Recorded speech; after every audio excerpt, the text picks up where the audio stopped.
జనవరి 26న 2024 ఇందిరా పార్కులో కులాంతర మతాహేతుల వివాహము మేళా జరిగినది. ఈ మేళకు వివిధ ప్రముఖులు హాజరై కులాంతర మతాంతర వివాహం చేసుకున్న జంటలను ప్రోత్సహిస్తూ మాట్లాడారు.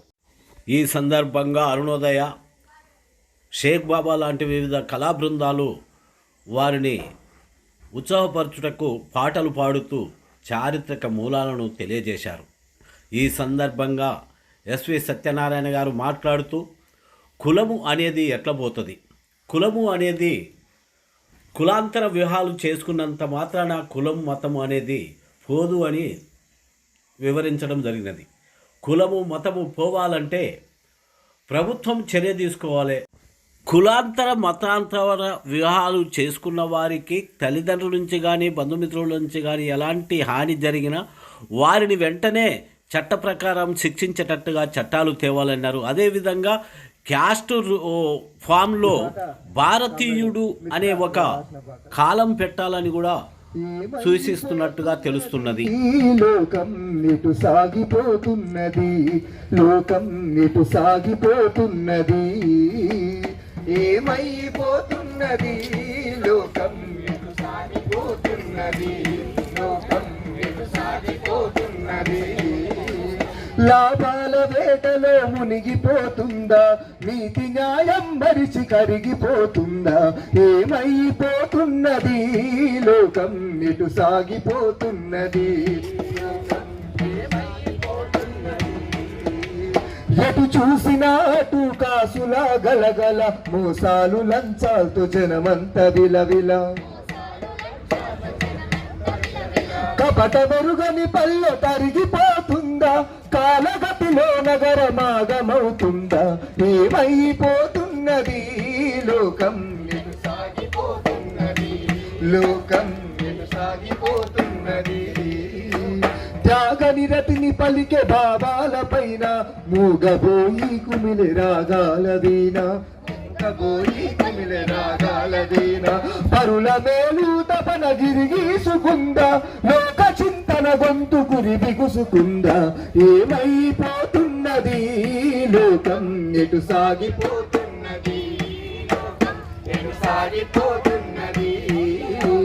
నోట్లు చల్లిన ఓట్లు కోట్లవ్వుతున్నాయి, ఓట్లు వేసిన జనము పాటలవ్వుతున్నాయి, ఓట్లు వేసిన జనము పాటలవ్వుతున్నాయి.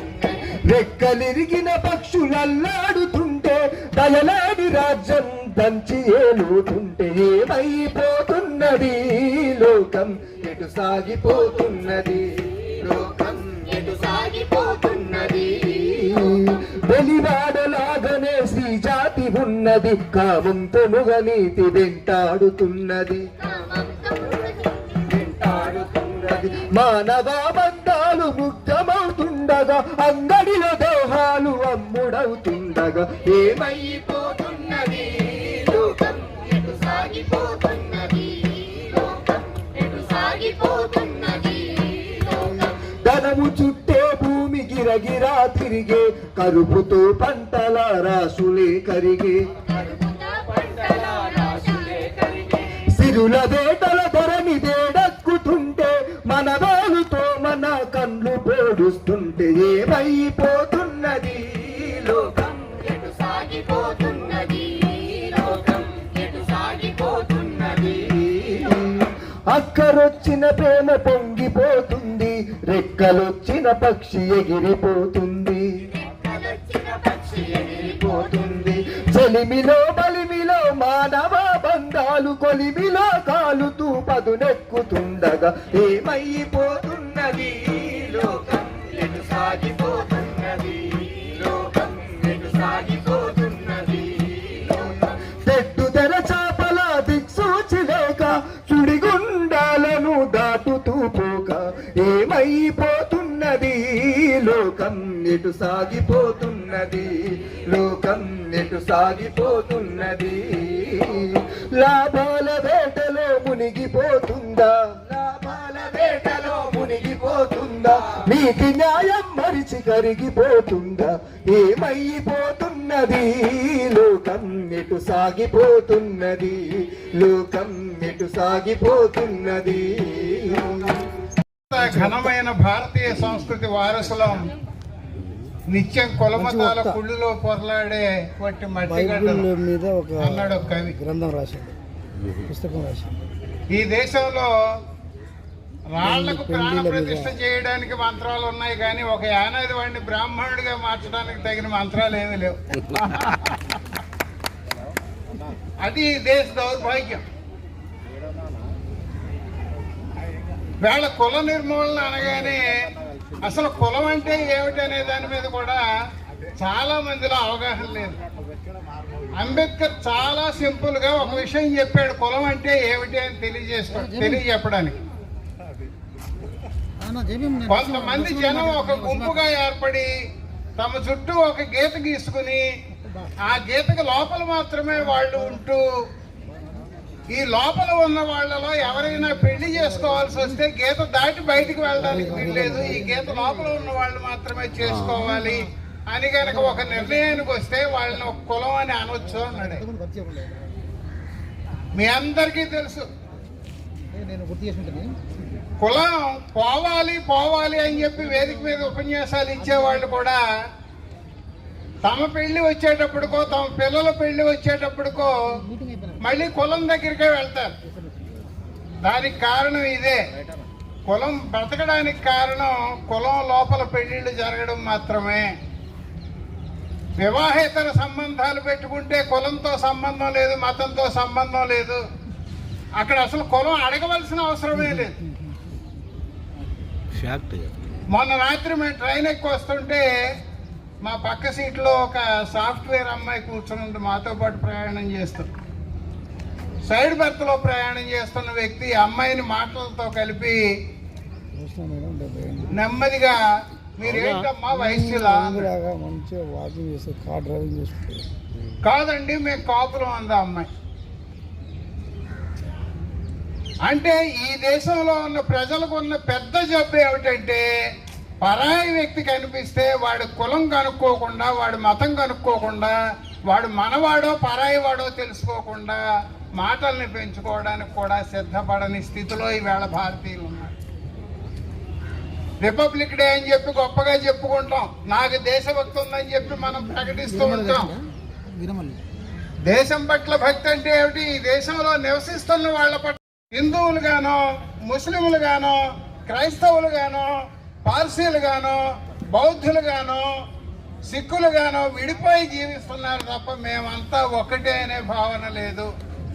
ఈ దేశంలో మెజారిటీగా ఉన్న వాళ్ళలో కూడా మేమంతా హిందువులం, బంధువులం అని చెప్పే వాళ్ళు కూడా ఇల్లు అద్దెకి ఇవ్వాలంటే ఓసీ కులాల వారికి మాత్రమే అద్దెకి ఇవ్వబడును అని బోర్డు పెడుతున్నారంటే మన ఈ దేశంలో మనుషులు లేరని అర్థం.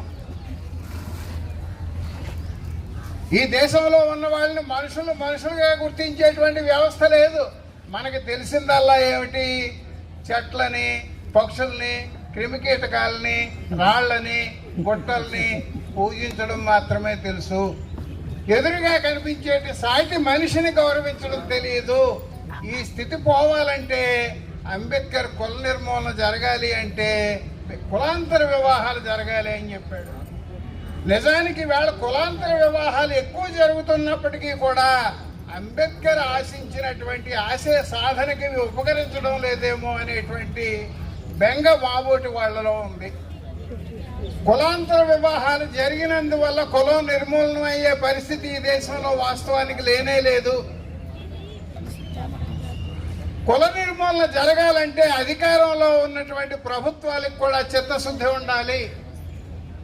కుల నిర్మూలన కోసం కులాంతర వివాహం చేసుకున్న వాళ్ళకి ప్రత్యేకంగా ఒక రక్షణ చట్టం తీసుకురావాల్సిన బాధ్యత ప్రభుత్వాల మీద ఉంది. కులాంతర వివాహాలు, మతాంతర వివాహాలు చేసుకున్న వాళ్ళ సంతానానికి కులం లేదు, మతం లేదని ఆటోమేటిక్గా గుర్తింపు వచ్చేటువంటి రీతిలో చట్టం రావాలి. అటువంటి చట్టాలు రాకుండా కులాంతర వివాహాలు ఎన్ని చేసుకున్నా ప్రస్తుతం అమల్లో ఉన్న చట్టాల ప్రకారం తండ్రిది ఏ కులమో ఏ మతమో అది మాత్రమే కాగితాల మీదకి ఎక్కుతుంది తప్ప కుల నిర్మూలనకి ఇప్పుడు జరుగుతున్న కులాంతర వివాహాలేమి దాదాపుగా దోహదపడడం లేదన్నది కఠిన వాస్తవం.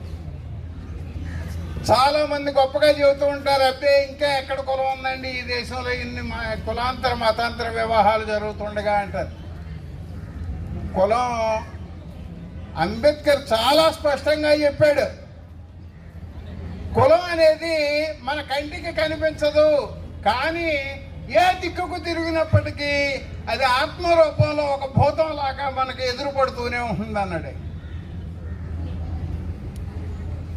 వేళ వాస్తు ప్రకారం ఇల్లు కట్టాలంటే కులాన్ని బట్టి వాస్తు చెబుతున్నాయి ధర్మశాస్త్ర గ్రంథాలు.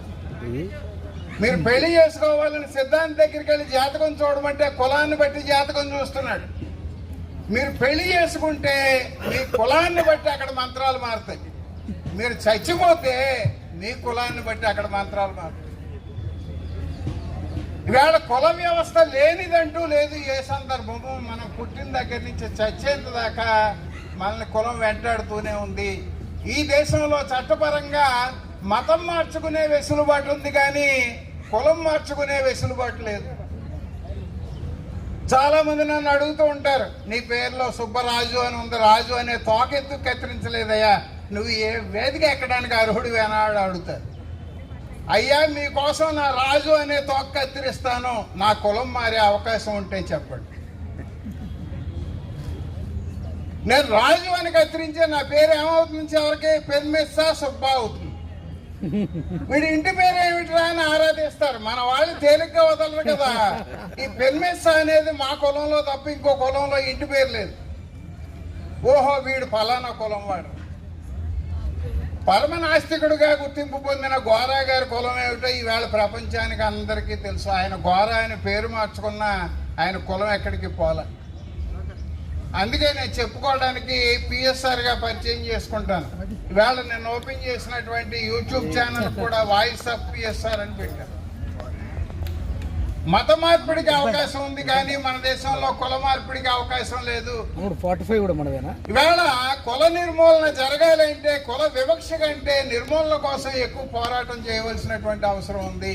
దానికోసం ఇటువంటి సంఘాలు వర్ణాంతర వివాహాలు చేసుకున్న వాళ్ళ పరిరక్షణకి చట్టం తీసుకురావడం, వాళ్ళకి ప్రత్యేకంగా ఒక గుర్తింపునిస్తూ ఒక రిజర్వేషన్ను కూడా ఇస్తూ వాళ్ళని కులం లేని వాళ్ళగా మతం లేని వాళ్ళగా ప్రకటించేటువంటి రోజు వస్తే తప్ప మనబోటి వాళ్ళ ఆశయాలు నెరవేరవు అని చెప్పి మనవి చేస్తూ దగ్గర సెలవు తీసుకుంటాం.